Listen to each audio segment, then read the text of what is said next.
സ്കൂളിന്റെ സംരക്ഷണ ഭിത്തി തകർന്നു. കുട്ടികളില്ലായിരുന്നതിനാൽ വൻ അപകടം ഒഴിവായി. Pathanapuram Punnala government higher secondary സ്കൂളിലെ പ്രധാന കവാടത്തിന് സമീപത്തായുള്ള സംരക്ഷണ ഭിത്തിയാണ് മഴയിൽ നിലംപതിച്ചത്. 800-ലധികം കുട്ടികൾ പഠിക്കുന്ന സ്കൂളാണിത്.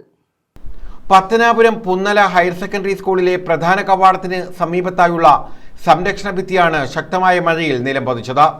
LKG മുതൽ +2 വരെ 800-ലധികം വിദ്യാർത്ഥികൾ പഠിക്കുന്ന സ്കൂളാണിത്. സ്കൂൾ മതിലിന് മുകളിലായി സംരക്ഷണമൊരുക്കാതെ കുട്ടികൾക്കായി പാർക്ക് നിർമ്മാണവും നടക്കുന്നുണ്ട്.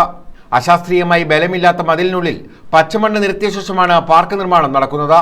മതിലിന് സമീപത്ത് കളിക്കോപ്പുകളുടെ നിർമ്മാണവും നടക്കുന്നുണ്ട്. ബാക്കി സ്ഥലം റോഡ് വശത്താണ്. ഏത് നിമിഷവും ഇത് നിലംപതിച്ച് അപകടമുണ്ടാകുന്ന സ്ഥിതിയാണുള്ളത്. ഇതിന് സമീപമാണ് വിദ്യാർത്ഥികൾ ഉൾപ്പെടെ ബസ് കാത്തു നിൽക്കുന്ന കാത്തിരിപ്പ് കേന്ദ്രവുമുള്ളത്. മതിൽ ഇടിഞ്ഞ സമയത്ത് വിദ്യാർത്ഥികൾ ഇല്ലാതിരുന്നത് വലിയ അപകടമാണ് ഒഴിവാക്കിയത്. News bureau, Pathanapuram.